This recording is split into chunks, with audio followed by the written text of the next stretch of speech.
Good afternoon, listening audience, and those who are viewing us by social media and television. And a pleasant good afternoon to the members of the press who are here with us at the Speaker's office conference room. We are here today to inform the public on the motion that we have submitted to the Speaker and was placed on the order paper for today's meeting at the House of Assembly. The motion carries about 20 whereas clauses and 2 resolve clauses. And it really speaks to the condition of what is happening in the country today. What we will do, so you could understand what's in the motion, is there are 20 clauses, whereas clauses. Each one of us will read 4 of them, 4 clauses each, and the resolve clause I will read. So we will begin so the public will be aware of what is in this motion of no confidence. And then the public can probably do the judging. So this motion was submitted by the leader of the opposition with the full support of his colleagues. And the leader of opposition, as everyone know, I'm Ronnie Skelton. And to my immediate right, I have the member for the 3rd, Honorable Julian Fraser. And to his right, we have Honorable Myron Walwin, member for the 6th District. And to my left, I have Honorable Stady Mater, the Deputy Speaker and member at large. And to his left, you have Michael Mitch Thornbull, member for the 2nd District. Honorable, that is. So I'll begin by reading the first 4 clauses of the resolution, and then we will be going to questions and answers after that. So it begins with, whereas since the formation of this government in April 2023, the Premier and Minister of Finance has governed in such a way that has led to a bleak economic outlook for the territory, a rapidly declining quality of life for the people of these Virgin Islands, and a lack of public confidence in his leadership and his government. And whereas the Premier and Minister of Finance, by his own admission recently in the House of Assembly, presided over an underestimation of the salary increase for public officials by approximately $20 million, which will place a significant burden on the public's resources. And whereas the Premier and Minister of Finance has not to date produced an economic plan for the territory after being asked repeatedly to do so by the members of the opposition. And whereas the territory of the Virgin Islands continue to suffer from a lack of inward investment, while other Caribbean nations and our neighbors in the United States Virgin Islands continue to attract major investments to add to their tourism product and increase their respective governments' financial resources.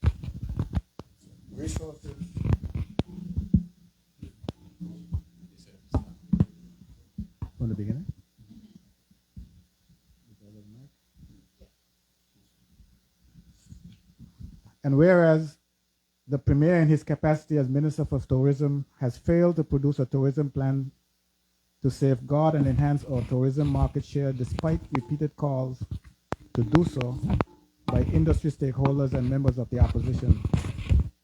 And whereas Prospect Reef Hotel, an extremely valuable piece of government-owned real estate, remains in a dilapidated state with no firm plans for its revival to enhance the tourism offering of the territory.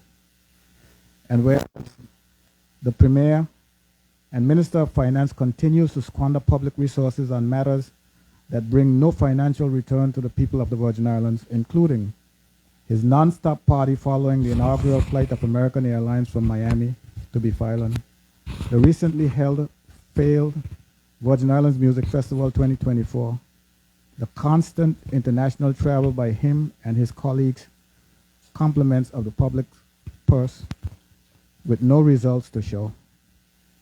And whereas education has been the driving force for the success of this territory and its people, but this important sector remains severely underfunded by the Minister for Finance and receives far more funding assistance from the private sector than it currently receives from the government.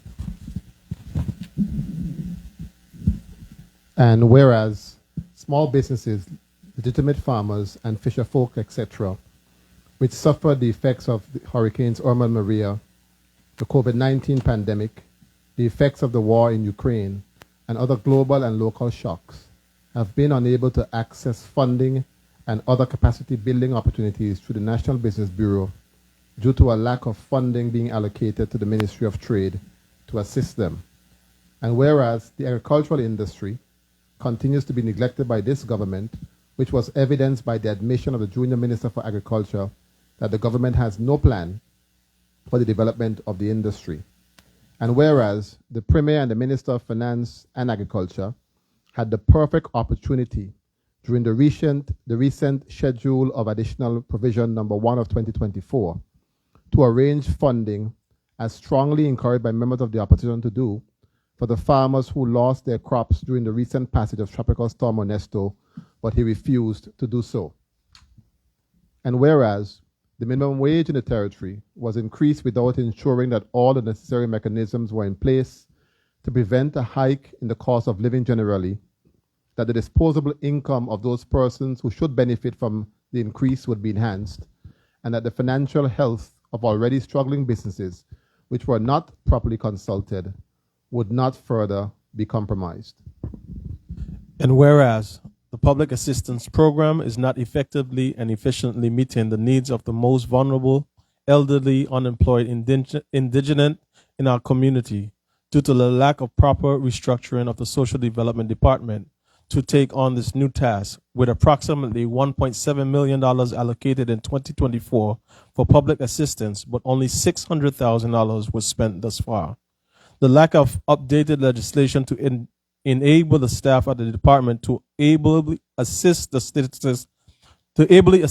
citizens in a more timely fashion and to provide the right levels of financial assistance in line with the current cost of living. And whereas our current citizens and visitors continue to suffer from the deplorable conditions of our public infrastructure, especially our roads, sewage, the lack of access of reliable supply of potable water, which the Premier and Minister of Finance continues to willfully disregard, but not providing the necessary financial resources to address the issues despite repeated calls to do so by the Minister for Communication and Works and the members of the opposition. And whereas our citizens and visitors continue to endure the filthy physical state of the territory, which lack proper maintenance and upkeep, as can be evidenced in the overgrown bushes that now compromise the safety of motorists and pedestrians, and the ever-presence of garbage, derelict vehicles, and sunken boats from the hurricanes of 2017, etc., which continue to spoil the natural beauty of our islands without the proper intervention by the Premier and his government.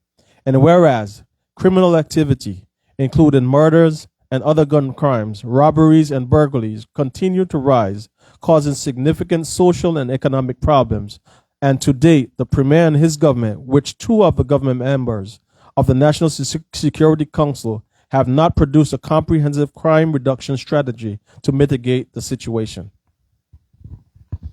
And whereas the Premier has willfully disregarded the Virgin Islands Festival and Fairs Committee Act 2005, number 4 of 2005, and has arbitrarily placed the responsibility for our festival or annual festival celebrations under the control of the BVI Tourist Board without seeking the approval of the House of Assembly to make a requisite legislative changes to give effect to his desires. And whereas the Premier and Minister of Finance continues to dialogue with the UN Special Committee on Decolonization on the political future of the territory, vis-a-vis its relationship with the United Kingdom without having a national conversation with the people of the territory to ascertain their wishes. And whereas the Premier failed to consult with the people of the territory prior to the acceptance of the Commission of Inquiry recommendations and agreed to deadlines for the implementation, which he has consistently missed due to the government's inability to bring to the House of Assembly for approval the requisite pieces of legislation in a timely fashion and to implement the agreed policy changes. And whereas the government of the Virgin Islands continues to disregard the tenets of good governance, accountability, and transparency by bringing legislation to the Honorable House of Assembly without properly scrutinizing and understanding its impact on the people of the Virgin Islands, and without allowing sufficient time for public consultation on matters which affect the lives of the populace. Now, therefore, be it resolved that this Honorable House of Assembly expresses its concern and lack of confidence in the government of the Virgin Islands, caused primarily by the poor leadership and management and their incompetence and the sheer incompetence of the Premier, Dr. Natalio Whitley, with respect to his conduct of the territory's affairs, which is aided and abetted by the government. Be it further resolved that this fifth House of Assembly of the Virgin Islands be dissolved to allow the people of the Virgin Islands to return to the polls to elect a government which it can place its confidence. So that is the motion that the Premier has successfully removed from the other paper. But what we have done, as soon as the decision was made, we handed the clerk the same resolution motion to be placed on the next sitting of the House of Assembly. So with those few words, we want you to ask as many questions as you possibly can. So we're here to take questions and to listen to your concerns.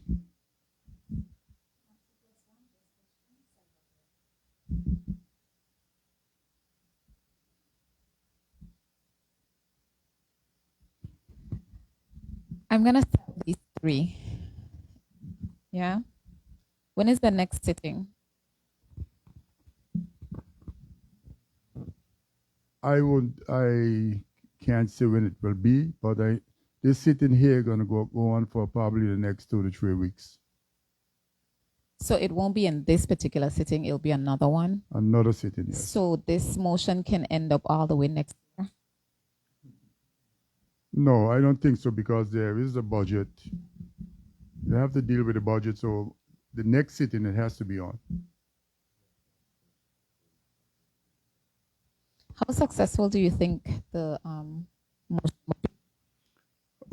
Success is measured in different ways based on where we sit. Like I told you in a very earlier press conference, the opposition will have their say, but the government will have their way. That's how the system is set up. They have 7 members.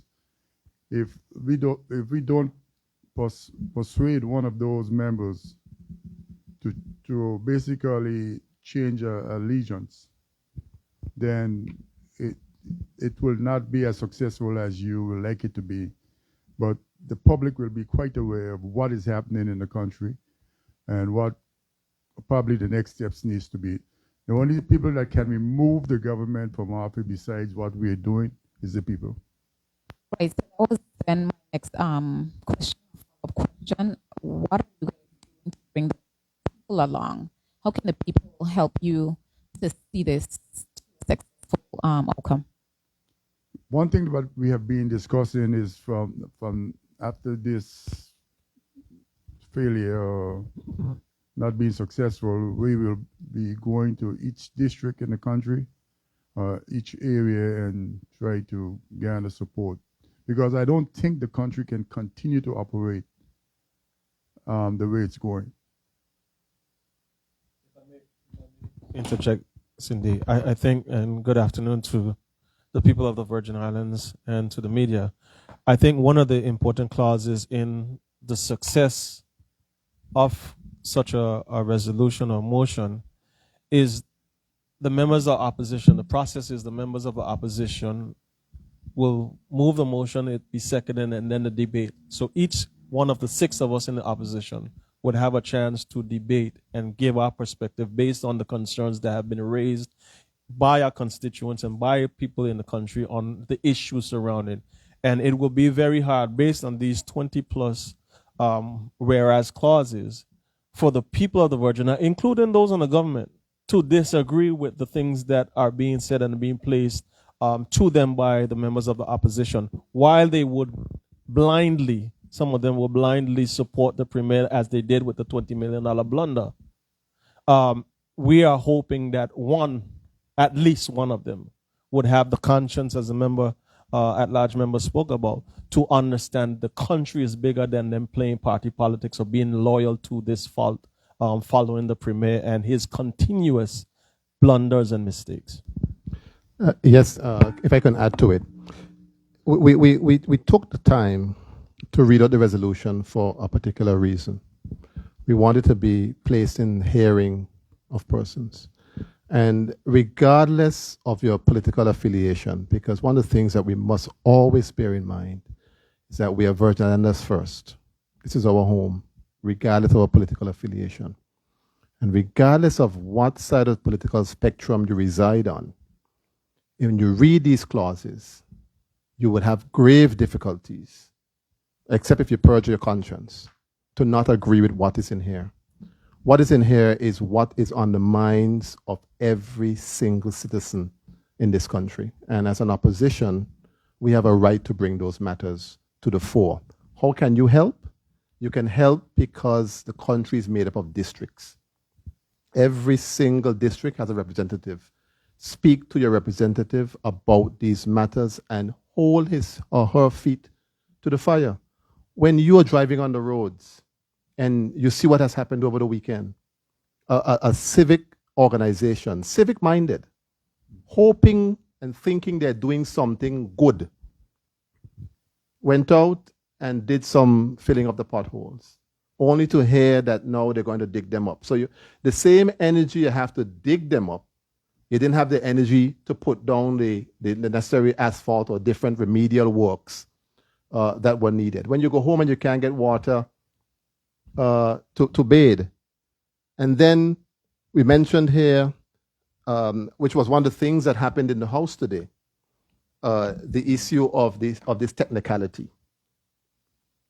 Simply because the document did not go to the speaker, to the clerk, you are using that as a means to evade whatever accountability you have to the public. And if you heard what the Premier said today, which is very troubling, that he will use every area of the standing orders that he can to make sure that this resolution does not make it to the order paper. This tells you that you have a rogue Premier who is off on a frolic of his own. We have seen this behavior before. It looked as if somebody willed that behavior to him, and he has now taken it up. I've also noticed something else, and I don't want to hog the press conference, but it's sitting on my spirit, and it's a bad thing. I remember specifically asking the Premier a question some months ago. How is it you believe that the COI folks, that the UK did not use the order in council right away? The man get up and said it's him, because of his ingenuity and his leadership, completely forgetting the fact that many Caribbean leaders stood up for this country. It's a behavior, and I raise it because today, his office, he has a man from Trinidad here who is causing nothing but confusion in this country, bringing his Trinidad politics to create trouble and confusion. And I want him to hear me well. I'm going to live on top of you until you come out of here, because this is not the kind of politics that we want in our country.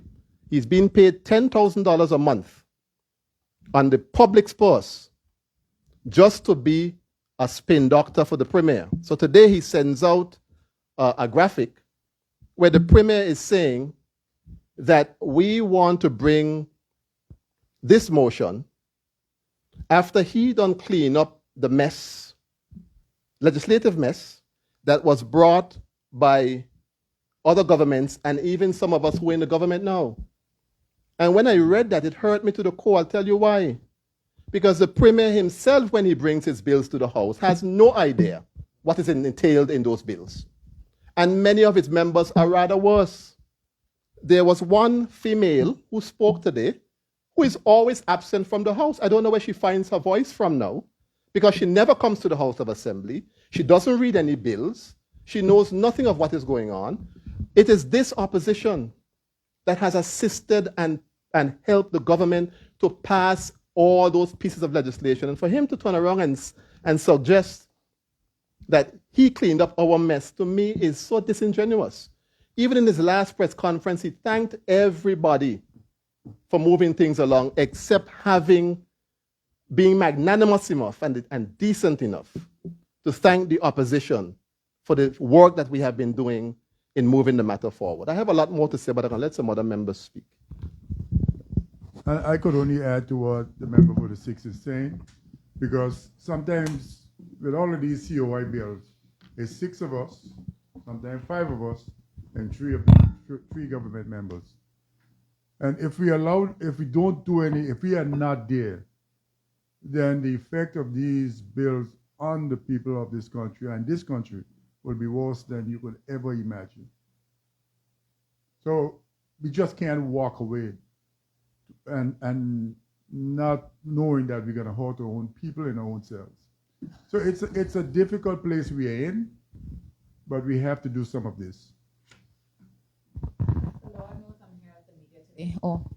Good afternoon to everyone. If I may, Cindy, today was, in my opinion, quite simple. The opposition, as other members have said, have stood behind the government into late hours in the night.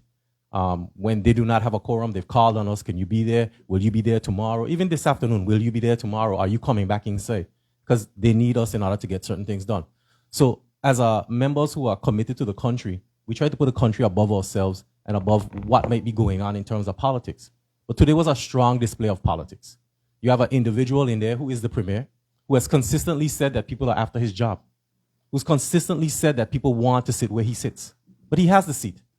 Today, you had a motion that was brought. You're seeking a technicality to have it removed. Yet when you bring things, we say, okay, go ahead, let's get this done, let's get this done, let's get this done. And then he gets up and he makes it seem as if people are doing something that they're not constitutionally allowed to do. Although he says that that is how he feels. Then why block it? Where's the conscience that today when we came into the House of Assembly, we could have moved through the order paper. The motion of no confidence was at the end of the order paper. There were 12 bills that the government had to bring forward. Why not do your job, bring the bills forward, and we would get to the vote of no confidence, whether it was 3 weeks away. But it was pointed to ensure that we did not have that on the order paper. Why? Because the premier, at the end of the day, when he read this document, it must have burned him in his stomach. Burned him in his stomach. Because all this talk months ago about watch me walk, baby. Well, here is the evidence. Where's the walk? The entire community can read this document. This is what it's about. So when you ask, how can the community help? Read the document. And then look around all island, all community, from Anigada to Jos Van Dyke. What has been done? So I am certain that when the premier read this, and he met with his cabinet, and they read it, there must have been some problems. So of course, the ideal thing for him to do is try to push it off the paper. And then you can't, you must be principled in what you do. You must be principled. This is the same premier that we have been saying to him, what you are doing with the tourist board and the Festival and Fairs Committee, you're acting ultra virus the law. You have taken the Festival and Fairs Committee is a statutory corporation with its own legislation and its own structure. They are the ones who have been approved by the House of Assembly to deal with festival and fairs matters. You unilaterally remove that responsibility, total disregard for the law, place it with the Tourist Board. And we have been saying to you, you need to bring the requisite legislation to the House of Assembly to do that. He has not done that. Is that somebody who's concerned about procedure? Then we just had a break a while ago. You know, I don't know how many of you were following the House, but we just broke a moment ago where the Deputy Premier was introducing legislation without due regard to Section 52(2), because the legislation was being brought within 4 days of the legislation being given to the members. And bear in mind, we just had a sitting on Thursday to show how accommodating we have been. We had just had a sitting on Thursday. Towards the end of the sitting, 13 pieces of legislation was laid on the table. So we'd have gotten conduct of this on Friday, would have had to use the weekend and yesterday to ready ourselves to represent people today. And we have been extremely accommodating. We have said the COI is important. We are concerned. We have to play our part. We're going to put the politics aside. We're not going to ask any questions. If you notice, there has not been much of other business. And all that is making sure that we do the right thing in terms of working with the government for the sake of the country. They're going to try to spin now. And the real truth of it is this. The Junior Minister for Agriculture said the right thing. Bless his soul. He said that it is not a good thing right now that the Premier is going to the UK for this vote of no confidence to be over, he said. That is really what the point is. That is really what the point is. And they're confusing and conflating good governance issues, which the COI report addresses, with quality of life issues. They're totally different issues. Your legislative responsibilities that you accepted, again by yourself, unilaterally without consulting the people, has nothing to do with people having issues with potholes, has nothing to do with people having water to bathe, has nothing to do with agricultural issues, has nothing to do with the plethora of things that we have put here. So don't confuse and conflate the things. They're two separate and distinct things, both of which you have failed miserably on. And that is why we are saying it is time now. You can't do the job. Give up the seat and let's go back to the polls and let the people decide which government they want to represent their interests. It's as simple as that. Where do you draw the line? Where do the gloves come off? Where do we draw the diplomacy jacket? Where do you draw the line? For example, the bills in the House this afternoon, financial services ones, very important. This motion of no confidence, if we're listening to the public, very important. Where do you draw the line? Yes, you're looking out for the country, but are you really looking out for the country? Where do you draw the line? Cindy, that's a very good question. And that's one of the questions we've been discussing collectively today. Exactly what's the best way forward. The recent mutual evaluation report that was given to the BVI that you mentioned that deals with the 6 financial matters on the other paper, they're very important for the country if the financial services is to continue to be robust and respond to international organizations around the globe. The economy of the country is in bad shape. There's no if and about it. It needs a stimulus. But we cannot leave the financial services unattended because that's where most of the money comes in right now. So we are willing, my colleagues and I, to deal with the financial services matter because the country needs it. The other matters are questionable. The other matters on the audit paper right now are questionable. Right. So financial services is important. The motion is important. The motion say, we say. The motion goes, we go. Where do you draw the line? Clearly, the premier, let me say this in the right. Clearly, the premier is not respecting you guys. That is clear for the entire public to see. I think you guys see that. The way you're speaking, you understand that. He doesn't acknowledge, that you guys, I'm going to say bend over backwards, because it could have been another opposition that just wouldn't show up. They'd let them just absolutely fail, thereby the country failing. But at some point, I'm saying that you guys, there has to be at some point, where do you draw the line? Do you should go down while you help them do these legislations, and yet still everything is falling apart? No, Where do you draw the line? I think we have drawn a line, and the line right now, because this is the last bit of information on financial services that we need to handle, and after that, the line is going to be clear in the sand. One of the things that we have done in the opposition is clearly remember and not to take anything personal. We put whatever feelings or whatever concerns we may have surrounding the premier and how he's conducting himself. We put that in the corner, because what should take precedence is what is good and right for the country. Today, for instance, if we wanted to play politics, the House couldn't go on today because one member of the government is away. If we walk away, then nothing happens. But as Honorable Skelton has said, one of the points that we have raised, the very first point on this resolution, is the bleak economic outlook. Financial services really is the only game in town right now, because we have seen what a spectacular disaster the tourism industry has become.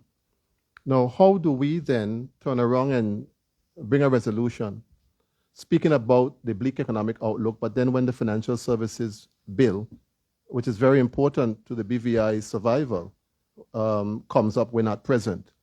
So regardless of how persons may feel, our love for our country and that oath we made to the people to represent them has to take precedence at all times.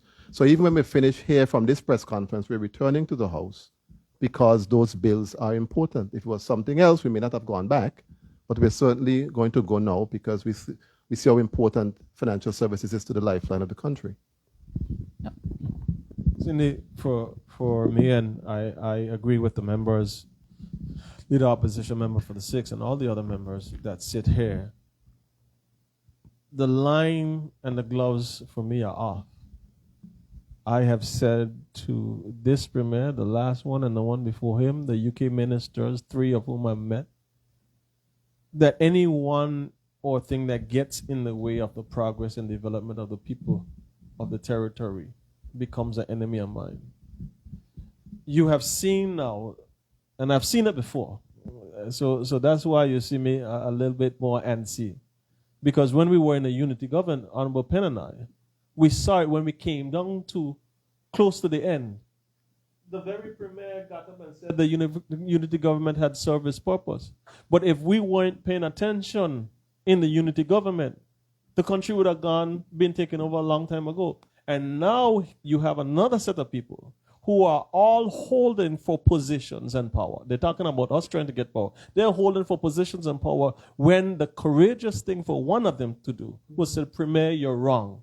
We didn't agree with your $250,000 non-stop party. We didn't agree with your $930,000 music fest that you ain't get $10,000 from. We didn't agree with the $20 million mistake that you made. Anything, any one of them. We didn't agree with your clinic being closed on the Virgin Gorda when it should have been open. Anything. So the people of the Virgin Islands have to take precedence, and I believe that's where our stand is. But balancing that with the fact that we have these financial services bills, and we're not going to allow bills that come from cabinet without the members of the cabinet reading them, or even the government reading them and bringing them and expecting us, let's do the work in the committee. Because that's what you heard. When they say we work well in committee, it means the opposition minds operate in the committee to bring a bill because they're not reading them. They don't pay attention to the Constitution. They don't pay attention to standing orders. They don't pay attention to anything except going on a plane.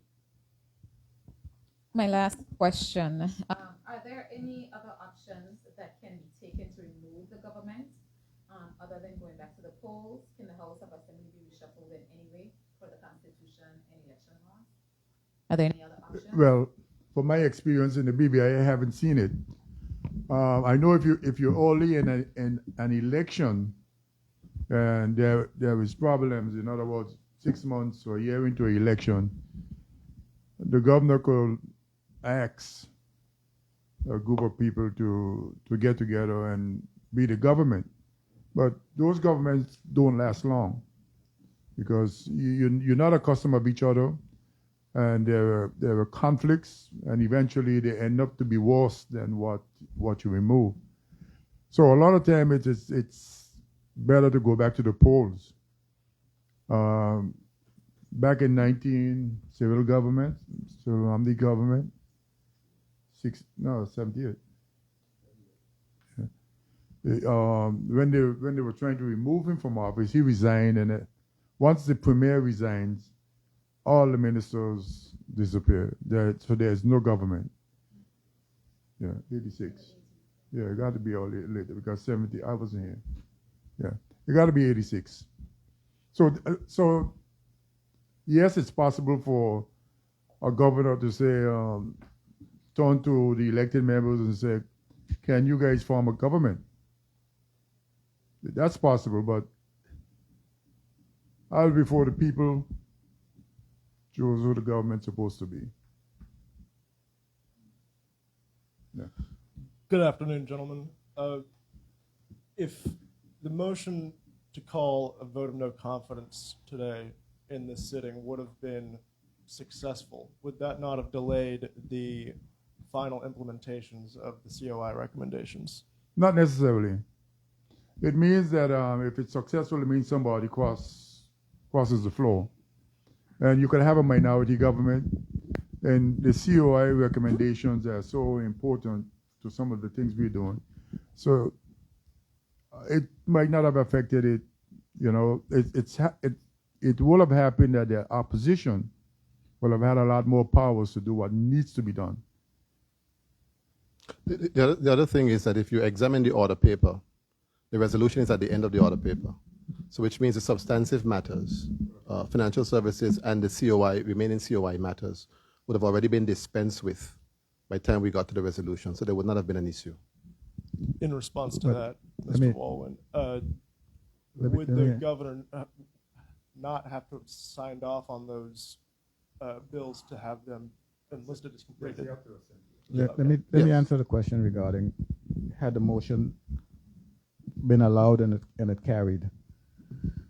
If there was a motion of no confidence against the government, if there was a motion of no confidence against the government, the governor would consult with the premier, and the premier would tell the governor of the two preferences that he has, which is either call for a new election or have someone else form the government. And the governor doesn't have to accept the position of the premier, but usually they do. And more times than none, the premier would ask for a new election. And as was said earlier, by the time we had gotten to the motion, all the business on the order paper would have been dispensed of. Some of the issues brought up in the 20 or so clauses were dealt with in the previous government, with the exception of the Honorable Mr. Mather. I'm curious as to if you can convince the public that you all would be able to do a similar or better job than the current government. When you said they were done by a previous government, what do you mean? With the exception of... It seems like the Prospect Reef Hotel has been a problem since before this current administration. We can't talk about prior administrations. When you go to the public, you tell them that you're going to fix the problems of the territory. If you fail to do so, you can't point fingers backwards. So when we go and we tell them that we want a motion of no confidence, and if you were to give us the opportunity to run the country, we will fix it. Remember, we ran at the same time they did during the last elections, and we had a platform. We had our platform. We just fall on that platform and do what we have to do. We have learned a lot since then. We've gotten more experience since then, so we must have been better to do the things that needs to be done. But if you're living in this territory, even people who don't live here can tell that it's a total disaster. And if something doesn't happen, I mean, you see the amount of crime that's taking place in the territory. That didn't come out of a vacuum. It's coming because of something that's not working. And we think that we have a responsibility. This whole thing with the COI has severely hampered us in our desires to bring a motion of no confidence. This should have been done a long time ago, because back in April when we got elected of 2023, I told him, even before we were sworn in, that this opposition, when I look at the composition of the opposition and the level of experience on the opposition side, I knew there was going to be a problem. I told him that there will be motion of no confidence, not one, not two, but as many as necessary. The leader of the opposition was fortunate to be able to do it now. And you see what they did. Despite all that we have been doing for them, this is what they do to us. But I'm going to make a prediction, though, very quickly, and I see Meta wants to say something. And I've long resolved in my mind that we have a bunch of 8th graders running the country. 8th graders, yes. Watch over the next couple of days. Notice this, and you'll see a trend. This motion is going to be delayed, which it has been delayed. You're going to see them over the next couple of weeks or months doing everything that we have in this order, so that by the time we get to the House, they will say we'd have completed. Because that's the behavior. If Dean Greenaway or somebody doesn't highlight something, it doesn't get done. If a tourist does not take a picture in a pothole, it does not get done. And that has been the conduct of this government. And you can't have a country run that way. You must have a plan for what you're doing. You have a bunch of 8th graders running the country. Watch over the next couple of days. You're going to see a lot of things start to happen simply just because of this motion of no confidence that is before the House. Rush, I know you didn't address the question to me, but I'd like for the viewers and the residents of the Virgin Islands to also consider this. A vote of no confidence, if it results in the House of Assembly being dissolved, there were many persons in this territory that ran for the last election. And there are many people sitting right now who probably would do a better job than who is there. So putting the focus on the opposition being the ones who want to lead the country when we would be going into an election, I think is not what I would want our country to consider right now. But consider other people in the society, among those who are sitting here who may have the desire to do it again, to be on the opposite side, to make a better impact on our country. This scenario that is constantly being portrayed is not what we need for our people. There are 30,000 people here, 13,000 registered voters. People are eligible to run and represent us in the House of Assembly. Those who are there now are not doing what they need to do. And we need to start looking deeper than that and only focusing on 13 people if we're talking about an election. One of the things, Beacon Island son, Beacon Island son, the Beacon. One of the things when you go and run for political office, you tell the voters that you're going to fix all of these things that the government who is sitting is not fixing. You mentioned Prospect Reef. I was the Minister of Finance back in 2003-07 when I purchased Prospect Reef. It was run as a small hotel. Hurricane Irma and Maria destroyed it completely. It needed a lot of improvement before Irma and Maria, so don't get me wrong. But this government ran and said what they're going to do with it. and it did it 6 years ago. In other words, the previous government, and the premier was the minister of education at that time. 6 years since nothing happened. Nothing happened to any of these things. So to be blaming a government way back, it doesn't make sense to me. I believe in Lee Iacocca, he's there now, who ran Chrysler for many years. Either lead, follow, or get out of the way. Because all you're doing is destroying people's well-being. And you're giving people no hope, especially young people, no hope to strive for greater things in this country. So I don't agree with blaming. If I come and I say I can do a better job at the Beacon than you, I should show my colors, not blame you for the things of the past. Mr. Skelton.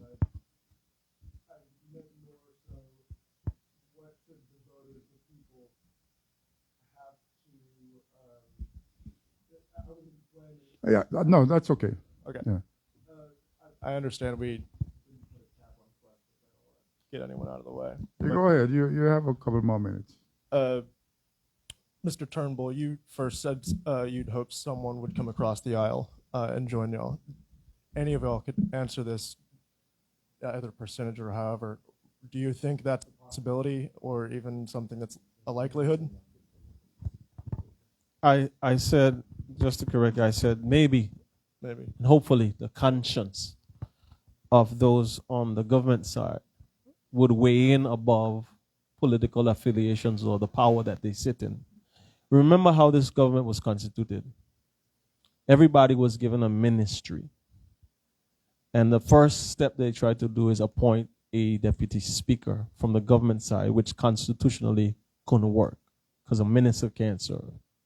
So everyone now has power, and the premier and his members, he's even afraid to offend any of his members, or any of his members afraid to offend them because they have this Mayor 7. What we're saying, and those of us in the opposition and the voices of the persons that we represent in this country are saying, enough is enough. We've had enough of you continuing in this realm that existed in the government that operated prior to. And I'm talking about the one under Andrew Foy. I'm not going to mince around words with it. And it is continuing with the actions of this premier under the same operation, just a different name. Because the things that he is doing now, when he's not ordaining them in the house that they appointed for times such as this, he's spending money and nobody could challenge him. And when you do challenge him, they run on a rock and all of them get together and I'm supporting the premier. But you're supporting the premier, destroying the fabric of the lives of the people in the country because nothing is happening to elevate their living, the living standards, or even the infrastructure, or even the tourism, or even look at the economy of this territory and see what is happening. So I'm hoping, and we're hoping, that there's at least one of them that would say, listen, I would stand for country above politics or above party. And the things that are being said, I hear my mother and my father and my supporters even telling me, listen, we need something to do better. Rather than trying to continue down this line, they're operating like narcissists. Even if one of them decides not to come over to join us, I think it can also be a very instructive lesson to voters to put in the back of their minds. Because once we go through this debate, clause by clause, and as I said, these clauses are very difficult to disagree with. If you love this country, you can't disagree with anything that's here. One of the things that we will ask for, certainly, is a division of votes, so that each member is called by the clerk to say exactly where they stand on this matter. And that will be something that the voters should bear in the back of their mind when the appropriate time comes, when they go to the polls. They will see who stood up for them or who did not stand up for them or who didn't do the right thing. It'll be very instructive for voters. Enough. Where is the representative from the 8th District, Mr. Marlon Penn? Was he sitting today?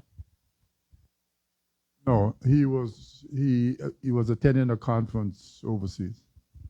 CPA conference. Good afternoon. Zan Lewis, ZBVI Radio. The speaker gave her ruling, and she based it on the fact that it was channeled the wrong way. It should have been, motion should have been submitted to the clerk of the House of Assembly instead of the speaker. She gave an interpretation of Section 23. You supported the way she interpreted Section 23? Did you support the way how she interpreted it to come to her conclusion?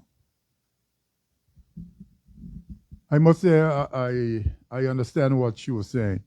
She said that the correspondence, all correspondence that we sent to this house, especially me, just a minute, I address it to the speaker. The questions that we ask in the house, I address it to the speaker. This motion, I think it was the same thing. So I address it to the speaker and not the clerk.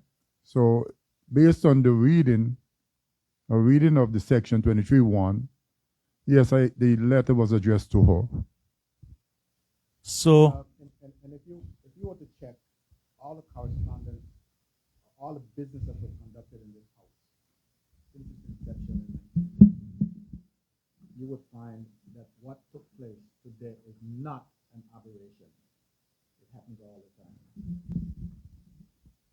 so leader of the opposition, the question is again, did you agree with her interpretation? Did you and members agreed with her conclusion to remove it from the order paper? No, you agreed with what she did, the interpretation? In spite of 23(1), and the member for the 6th alluded to, it did say that how it get to the clerk. The correspondent doesn't say whether or not how it gets there, right? Just a minute. So that part of it, I fully understand that I don't have to go personally and give it to the clerk. I can send somebody and give it to the clerk, But because the correspondence was not addressed to the clerk, it was addressed to the speaker. That's where the speaker ruled. So I can conclude, I can say that you agreed the speaker did the right thing in removing it from the order paper. If I say that, I'll be right? Based on our interpretation, yes. Mr. Walwyn?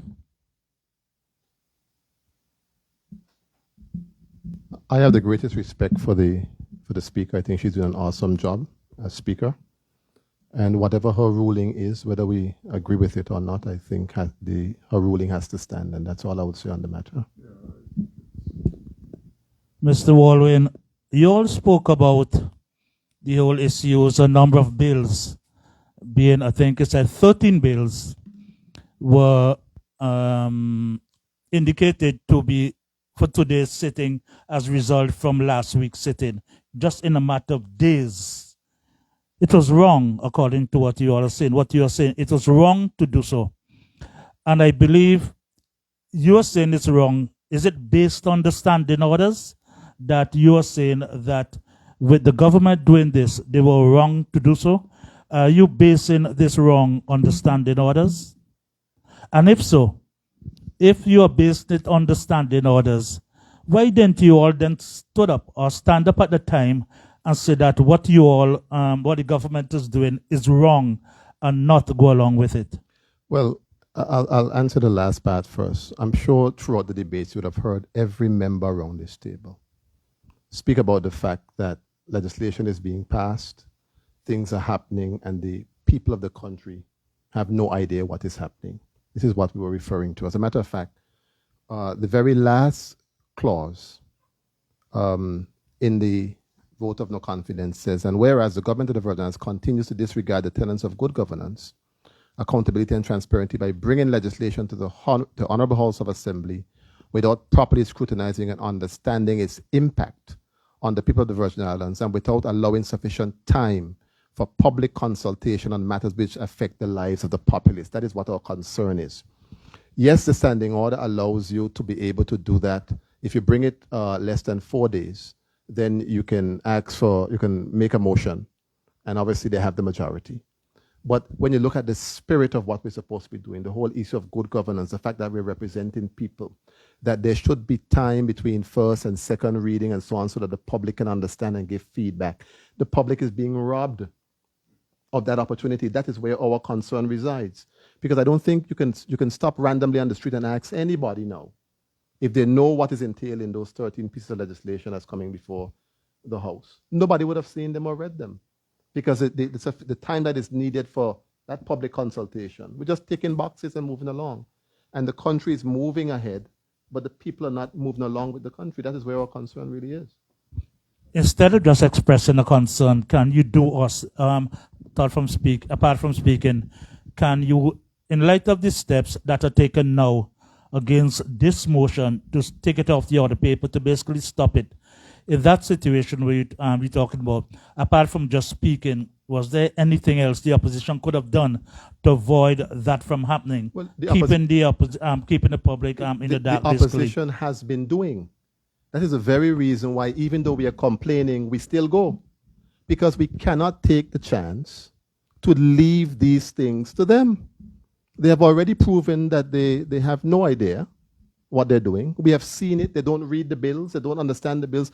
How can a premier say that he's bringing a bill, for instance, in the last bill that we did, that public service management bill, he stood up in the House and said that what the governor is putting there is unconstitutional. Well, how do you allow it to come to the House of Assembly if it is in fact unconstitutional? And you have heard us go through the bills in the House all the time, highlighting things that cannot work, that are improper, that shouldn't go that way. And the committee stage of the bills are private, but if you were to see us in there, you will see exactly what it is I'm saying. So our role, what we're doing now, as disgruntled as we are with the process, we can't abandon the people. Because if we are not there in the House going through these bills, the situation will be far more disastrous. So we are doing our part. But we're also bringing to the public's attention what is happening while we do what we're supposed to do. And if I may support the member's point, there are examples, Zan. There are examples of bills that we have brought and highlighted to the public's attention. The immigration bill, the Crown Lands bill, the public service management bill, the register of interest bill. What you hear from the members of the government is, we have to pass it for the COI. For the COI, we have to meet the deadlines. Ask one of them, listen to any one of their debates or contributions to the debates on any of the bills and see if there's anything meaningful that gives you the indication or inclination that they have read any of these bills or they're just going along to support. When the members of opposition debate the bill, we highlight the things that we have read, and each of us point out the thing in areas that go in contravention to the Constitution or to where we want to go as a territory. So then this motion and these things that the Premier and his government continue to do, they're just going along the merry-go-round to continue to keep power and try to save face. Because I don't understand how the argument could be when you're trying to fight for democracy and keep your governance that you don't want to go to the UK. We should be on the same page. You don't want to go to the UK with a motion of no confidence over your head. But you don't think the United Kingdom and the people in the United Kingdom seen all the other things that you have been doing? You don't think they're aware that how many people complain about potholes and the issues with tourism and the issues with the beaches and the issues with GAB? You think they don't know? You don't think you don't know about the issues with crime in our country? We have buried so many young people and so many persons due to crime over the last couple of months in this country. And where is the result for these families? Based on... Zan, I just want to interject there. I don't think anyone in our community would want to consider paying someone to do the same thing twice. Let's bear in mind that the cabinet gets these documents, they have the bills, they get the first bite at them, and then we get into the House of Assembly. Some members on the government side are consistently absent. And then when we're deciding that we're going through these documents during the committee stage, members, what do you think? Since sitting in the House of Assembly, and I am the newest member here, I have had members on the opposite side admit to me when I go to them, did you see this? How would this play out? Did you guys really look at this? Why, mate, I didn't even read that, you know. So when someone blatantly says to you, sitting in the House of Assembly, in the cabinet of the Virgin Islands, that they have not read that document, then they get in the House of Assembly and they're now asked to contribute on the same document a second time. That's 2 days' pay. And they haven't done it, Zan? Should they continue to be employed? Mention would have been made as regard people doing the people's work and politics.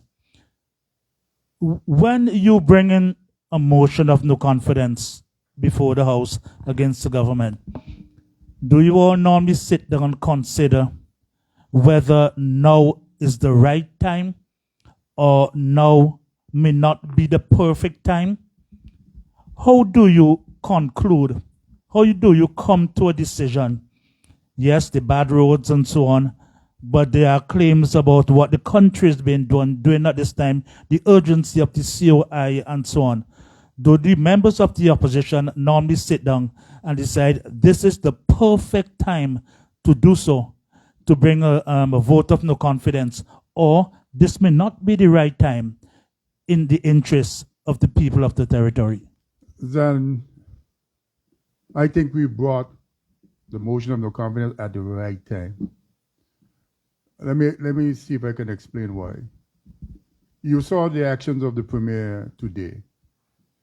If the Premier, in spite of all we have done to accommodate and to get the matters, the COI matters, approved in the House so it can go to the Governor for ascension, we know that if he goes to London and he basically get them to lift the order in council, then he's come back with his chest push out, in spite of all what is happening in the country. It's not about getting an order in council lifted, because they did not suspend the Constitution in July. They did not suspend it at the 31st of August.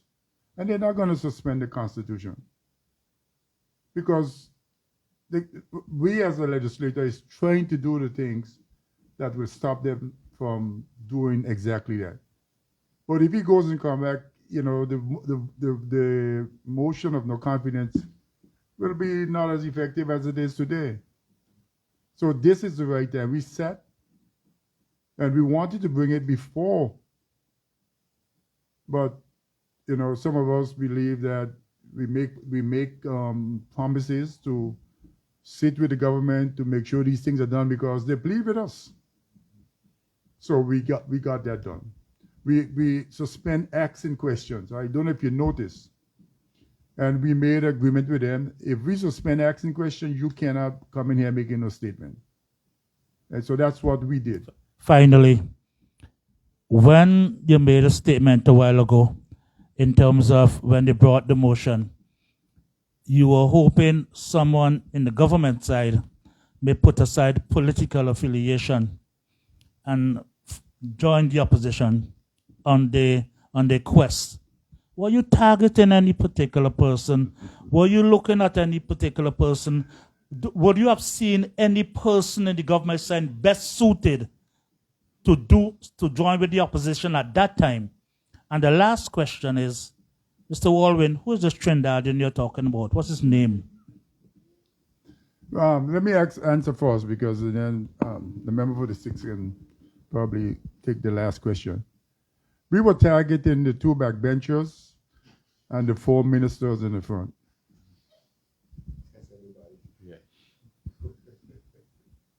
Mr. Walwyn, you agree with that? I'm not the Premier. Was there a particular person who was the best suited to join with the opposition at that time, which could have been maybe in their best interest? Well, the perfect persons, the two backbenchers and the three ministers. Mr. Warren, you agree with that? Well, I would say anybody who loves the country should join us. That's what I would say. And what's that Trinidadian is speaking about? What's his name? Well, you know, you're the journalist, so I have to give you a little job. Do some investigative journalism. So and you go and find don't out want who to give his find out name. who the Okay. Trinidadian is. The beacon is good for that. Listen, ladies, gentlemen, I know you're asking a question yet, but we promised the speaker we will come back at 6. Yes, I did, shut up. Good afternoon, Kamal Haynes of 24 Media. I know my colleagues would have focused on the technicalities of today's proceedings, but I want to more so focus on the plans of the opposition. You know, moving a no confidence motion, obviously, as you would have said, is in the interest of the people of the territory. During the formation of the the unity government, I think that's what it was called, they even before that, you would have seen the opposition then presenting a plan on the I believe Honorable Penn at the time was the opposition leader. Now you guys are moving forward as you want, as you said, the country right now, according to you guys, according to people in the territory, is in a mess, worst they have seen in decades. What are the plans of the opposition? Do you guys have any plans on paper that you can present to the people of the territory to show how you intend on tackling each of these problems that were outlined in the motion that was originally in the order paper this morning? I will say this. The problems that we outlined is just a few, to me, are kind of new. Well, since we're in the House. That is probably the last whereas, you know, where the government is not adhering to good governance. But we all have manifestos. We all had manifestos. There are 3 parties that make up the government, and we will fixing the infrastructure, the economy, and all those stuff. It's nothing new. We will go into those manifestos and take out the things that are workable and put them together and have it done. If I may, just join that thought. You have to look at not just what we would do. You have to look at what's not being done. I'll give you for instance. The first set of documents that the Honorable Premier laid on the House were Auditor General reports, some dealing with fishing and farming and some other stuff. And the cabinet of this country decided to redact the names of those persons because they're trying to hide, once again from the public, the wrongs that they did under the leadership of the former Premier who's now serving his prison sentence. Continuing now with the same behavior that he was carrying on. So the things that we are willing to do, Kamal and the people of the Virgin Islands, just so you know, we are willing to do right by the people of the Virgin Islands by making the decisions that's in their best interest and having the public consultations to allow them to understand this is where we're going, this is how we're going to get there, and bring the people along with them. Not just saying you're going to do things, because here's what I noticed about this government, no different than the last government. When the opposition says this is what we plan to do, then the government comes back and says, well, we had that in train. That's already in motion. So we ain't plan to help them no more. It is time to go back to the polls and elect a government of the people who will serve the people and not themselves. Okay. My next question, obviously the plan was to have that no confidence motion, but then even if it was not challenged, it wouldn't have gone today, considering the amount of stuff on the order paper. But nonetheless, guys decide as an entire opposition, I'm sure, obviously, I'm assuming Honorable Penn would have been part of this decision to move forward with this motion. Is there a consensus among you guys of who would lead the territory should this no confidence motion be successful? Because as you would have said, it's going to be entered in for the next sitting of the House of Assembly. Yeah, you're asking a very pointed and difficult question. We needed one more person to join us, and if the governor, which I doubt, will agree to it, then who will lead is a decision for all of us. Right now, I'm the leader of the opposition, but I am good at following sometimes. Very good. But I ask this question because they must have had some sort of conversation, because if you have to decide after the motion is passed and then succeeds, then that ultimately will lead to more problems. Yes, I agree with you. But right now, I am the leader of opposition. I think we're asking a question that preempts the people. Yeah. Because if let's say that they were unsuccessful, we had one member who came across. Based on convention, the premier would have dissolved the House. It would have returned to the polls. We don't know how many persons would have been returned by the people. So we're somewhat preempting the will of the people. Those are decisions that you make after you see who is elected. You have your discussions, and then you come up with a consensus. So many things can happen between that time. Honorable Skelton and I we joined our forces like we used to do old times. You never know. Some of these things play out very well, but you can't preempt the will of the people. We don't know who would have been reelected if you go to the polls. Okay. I prefer the people to decide. Understood. My next question, you guys mentioned a lot. Oh, sorry. Yeah, I was going to say your question does have merit, because there is a possibility that the governor will decide to have someone from the government as opposed to going back to the polls. Unlikely, but possible. And if that happens, then someone has to be from among the opposition and the other person who came over with the opposition.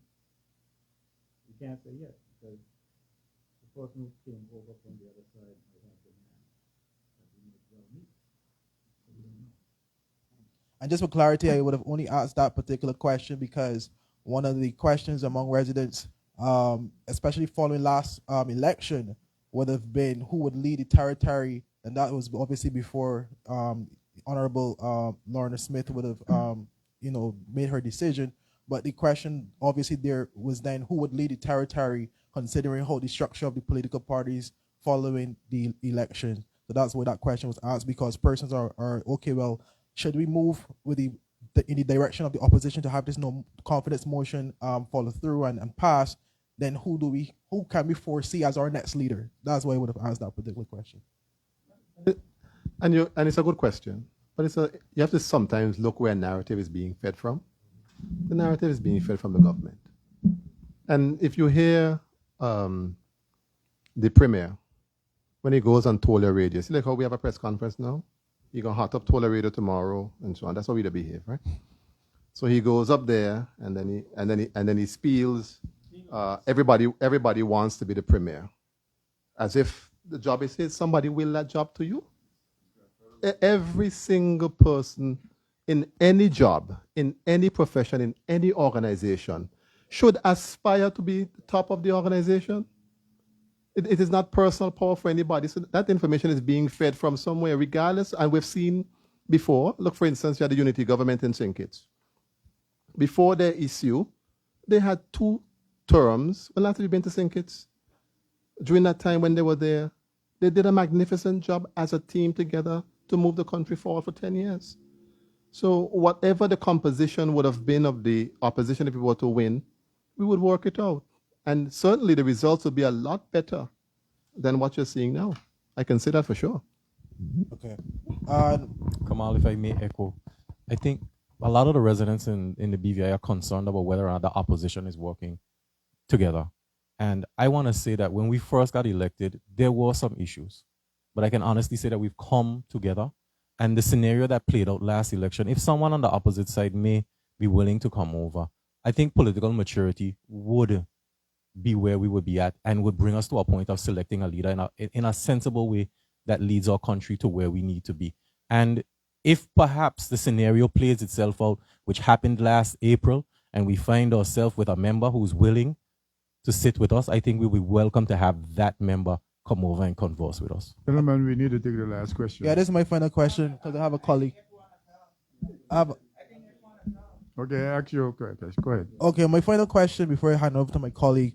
I know you guys would mention a lot about what happens in committee stage as it pertains to you. You know, obviously you guys playing a role in the legislation, being ironed out in the appropriate manner, then to have a better version of that bill brought back in the House of Assembly.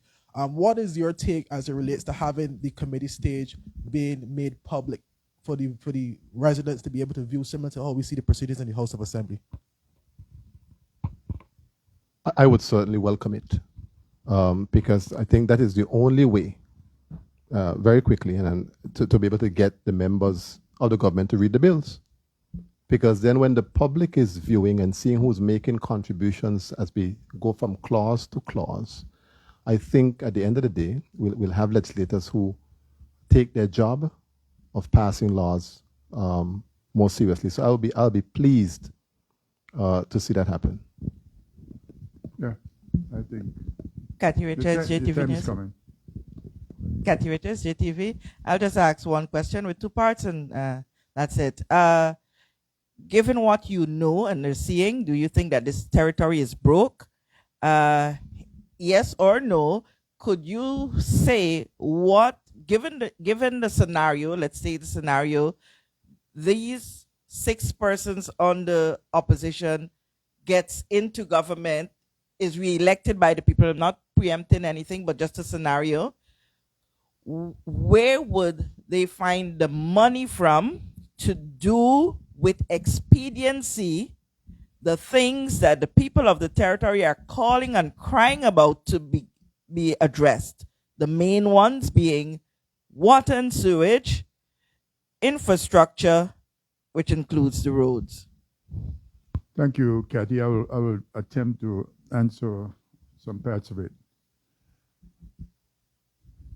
I mentioned that I was the Minister of Finance in 2003, 2007. So I have an understanding of some of the financial matters of this country. The government gave us a sheet of paper, and it basically says they have 173. Okay, some of it they couldn't access, so that's why 231 million. A large portion of it is in the reserve fund, 67 or 80 million. The country cannot do the infrastructural work without borrowing. And there is no if about it's going to take, if you take the roads, if you go there in the government and we continue to push them, that designs for the roads. But what will have to happen, Kathy, we have to patch the potholes while we redesign, at the same time while we redesign roads. You can't leave the potholes, but you under the guise that you redesigning roads. Both of them must happen at the same time. The borrowing, they have $25 million we spend on water on an annual basis. Yes, we know water is a human rights issue. So we don't expect to collect, I would say, 70% of that 25 million. But even if we collect 50%, that's $12.5 million a year that can go into infrastructure, paying down debt, and all sorts of stuff. So the mathematical formulas are there, whether you can get the implementation phases of these various projects into being. That will be our difficulty, especially if there are no plans. But we can make the lives of the people of these Virgin Islands much better in spite of some of the issues we have. The fact that things are not happening in the territory does not necessarily equate to the territory being broke. Each member for each district has been given $200,000 to do civil work litigation. And I submit to you that each member, as late as it is, in September right now, still has about the same $200,000 that they're doing. is because they can't get the work out from the ministry. And that money will go back into the budget, into the treasury next at the end of the year. It's because the government is paralyzed.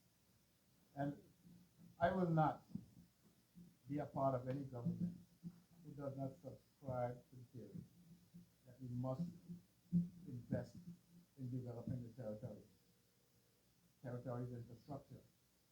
We need to extend the runway at Deep Island Airport. Bringing this American Eagle plane in, as much as we welcome it, is not the solution to our problem as far as air is concerned.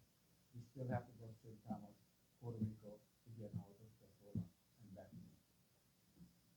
The British government gave us $426 million loan guarantee after Irma to rebuild this territory. We cannot continue to bury our heads in the sand and believe that the impact of Hurricane Irma and Maria isn't real. It's there. You don't have to wear binoculars to see it. And any government that I'm a part of has to subscribe to the theory that we have to tap into that money to rebuild this country. This place is a mess, a colossal mess. You have water being produced at Paradisa Bay. Over 2.5 million gallons of water a day. And if you can show me where the government is being able to take out on average of that 2.3 million gallons, on average 1 million gallons a day. If you can show me that, well, you probably get built a Mercedes. Because it's not happening. We got an incinerator that's been broken up for over 3 years. It's not happening. Nothing is happening. So what I think that the Premier should count his blessings and consider himself fortunate that the opposition would sacrifice everything and decide to help him get these bills out. No one has been hearing from us. How are you going to hear from us if we pledge to cooperate with the government? It has to stop. It has to stop at some point. And sometimes these motions of no confidence does not necessarily have to result in the government falling. But if it makes the government unpopular enough, they too will be so frustrated they'll be wishing for an election. So that's all. I think that for the years that I've been in the government, not the opposition, in the House of Assembly, this is the most competent set of people that I've seen in an opposition. When these Ronnie got elected in 1999, they were strong, but they were new, brand new people. You got experienced people in the opposition now, and compared to the government, I mean, I got more years, and I got more terms in the legislature than some of them got years. So you can figure that out. Well, when before you think, if someone could quickly also address a possible time frame in which ease can come. Yes, Honorable Skelton, you give the scenario that you will do temporary patches and stuff. Time frames is the biggest thing right now to persons. Time frames of what? Getting the infrastructure fixed, whether it be long term, short term, medium term. I mean, Kathy, that's really a matter for the government, you know. That's really a question for the government. No, I put that to you. If should this body. Oh, so this body. Yeah. Well, certainly that has to be a priority for the government. And we have just mentioned that there's over $200 and something thousand dollars, $200 and something million dollars in the Treasury. Honorable Fraser pointed out clearly what part of the problem is. A major part of the government's problem is management. They lack the experience to execute things. And they've been falling down on the job for a very long time. I'm glad Honorable Fraser raised the issue of the loan guarantee. This is where all this started. If things were done the right way, before the election of 2019, the exchange of notes, letters, discussions with the UK in relation to the loan guarantee were already done. Whoever would have won the government in 2019 just had to pick up from where we had negotiated and start the discussions with the lending facilities. I recall sitting at home. I lost that election. sitting at home listening to an event at the college, at International Community College, about borrowing guidelines this and borrowing guidelines that. Pure lies. Nothing in there was factual. And they dilly-dallied and wasted time until the loan guarantee was withdrawn. And then you see now that the Premier, on the last occasion, went back now to the UK to try to ask them if they're willing to put it back. What you're seeing here is a continuation of what they have done. They're very clever, you have to watch them closely. Everything that is bad, that leaves a stain on them, they throw it on poor Andrew. Everything is Andrew. Andrew this, Andrew that. We just laid down a bunch of reports, as Honorable Turnbull said, with the names of all their cronies who got money 3 and 4 times. We had a set of reports before then where we saw a bunch of money given. Cabinet approved one amount. They go back and they give who they want. For instance, there was one church where Cabinet approved $20,000, but then you see that the church got $260,000. And so when you bring up those issues, oh, that's Andrew. As if the rest of them were just there doing nothing. But whenever anything is good, it's them. And that has been their behavior. But the issues affecting this country are things that can be fixed. It's a management problem at the end of the day. And then you have the economy of the country, and that is why we're going back to the House, because we want to make sure that the financial services sector remains buoyant. The tourism industry, we've been asking for a tourism plan for the longest while. Nothing has been produced. And it tells you how they're not taking their job seriously when you can have a premier who is the Minister of Finance tell you that tourism is not rocket science. So in his mind, all of us who would have invested in the tourism industry, all of us would have gone away to study tourism and understand how the industry works. We are set on mumu. We had no call going to college because this is stupidness. This is something that he can just do at the snap of a button. But yet the place is in an absolute mess. The tourism sector is an absolute mess. And once we get back in government, that is the first area that we're going to tackle. There's no shortage of information. There's no shortage of experts. We need inward investment in the country, as we have said. You look at almost every Caribbean country right now, there's some major project going on. All you're getting from the government, oh, we had X amount of cruise ships in, we had X amount of cruise ships in. But you have bodies in, but is that translating into dollars and cents? We've been saying get investment in, get a Marriott, get one of those big chains in, a couple of them, because we want to increase the overnight visits in the country. Because those are the people who will go and support the car rental companies, would go and support the restaurants and get the economy going again. And that is what we need. He's right. It's not rocket science, but he's not getting it done. Okay, ladies and gentlemen. We're coming around the corner. You have to let us wrap up, sir. I know good leader of the opposition. You won't cut us off. Kathy, you asked if the country is broke. I don't think the country is broke, but I think Natalio Wheatley and his government are broken. Mismanagement, malfeasance, negligence of the people of these Virgin Islands, Madam Kathy, is what we have. A broken government. And a broken government who will do anything to stick together to support the premier so that they could remain in power. Go back to the last budget of 2023. 2.5 weeks, we went through Standing Finance Committee. It was only 5 days thereabout of that 2.5 weeks that the Minister of Finance was in his seat.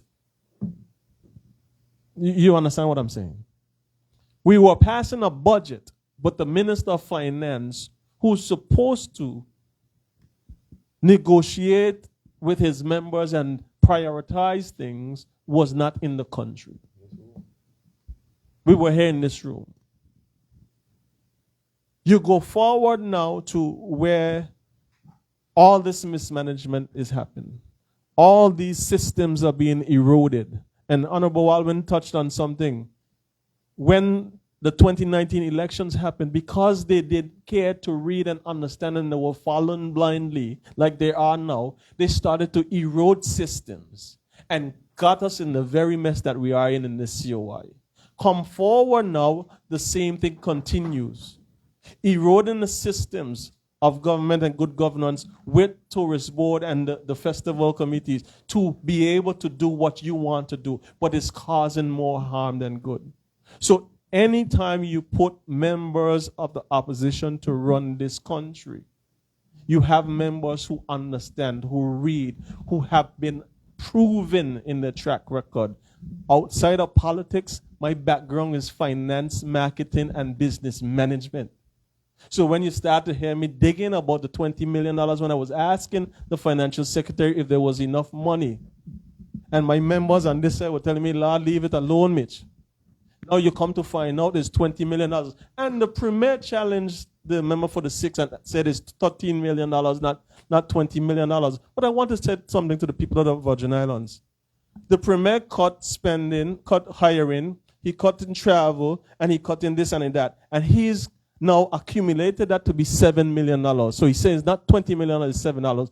But that $20 million or that $13 million would have had to be budgeted from last year in the 2024 budget. So don't try to fool the people with numbers. I keep telling the people of the Virgin Islands, numbers are not words. They cannot be manipulated by like words. Just like that problem we have going around, 125, not 5. Left to right. Left to right at it and read the numbers. Thanks. I just want to say this. Kathy sitting in the House of Assembly, I would think when you look throughout the region, you see leaders of countries talking about development, as the member for the 6th said. They're talking about investment. They're talking about infrastructure. We've spent quite a bit of time in the House of Assembly talking about cutting bush. So when you talk about roads and infrastructure, healthcare, education, you talk about telecommunications and so many other things in our country that we should be talking about. But here we have a highest sitting premier, highest elected official talking about his rated program, which now he has budgeted $2.3 million for the year. And look around our territory. Something as simple as bush was passed on from the Ministry of Communications and Works under Public Works to then the Ministry of Health and Social Development under Solid Waste, and now it has landed itself in the Premier's office. So now one of the Premier's in his portfolio is bush cutting. Come on. That is management, Kathy. If you cannot delegate something as simple as bush cutting to your other soldiers, where are you sitting at the helm of the country? $2.3 million? This is what we were discussing, Kathy, when we had the SAP the other day. We all know the answer to this. As a territory is to put that back with Public Works and go back to what we were doing.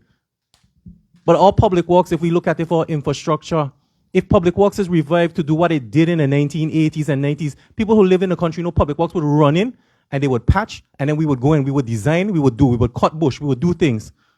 What have we reduced Public Works to be? So even when you talk about implementation and getting things done, we can go back to what we do, what we originally did in this territory. Instead of trying to go this way and go that way to try to get things done, go back to what worked and stop trying to reinvent the wheel. Okay, that's the last speaker.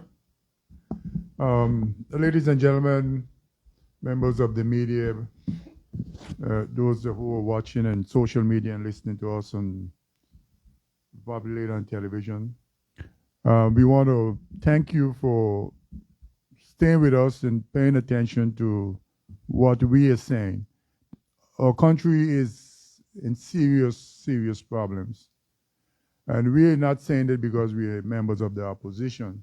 We are saying it because we sit in the boiler room and we are seeing that what the government is doing cannot help us in the long run, and not even the medium term. So we have moved a motion of no confidence against the government. They were successful in getting it removed from this order paper, but it was immediately resubmitted for the next order paper. So we want to thank you for listening to us and understanding why we are doing what we are doing on your behalf. So ladies and gentlemen, I thank you and have a pleasant, good evening.